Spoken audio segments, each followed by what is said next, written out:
பொதுப்பணிகள், நெடுஞ்சாலைகள், சிறு துறைமுகங்கள் துறை அமைச்சர்கள்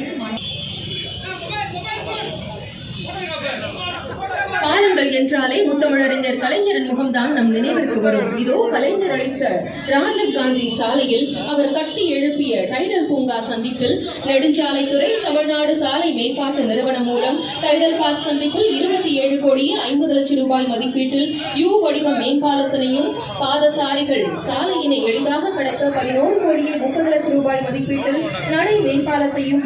மக்கள் பயன்பாட்டிற்கு கொண்டு வரதன் அடையாளமான கல்வெட்டினை திறந்து வைக்கும்படி மாண்புமிகு தமிழ்நாடு துணை முதலமைச்சர் அவர்களை அன்புடன் அழைக்கிறோம்.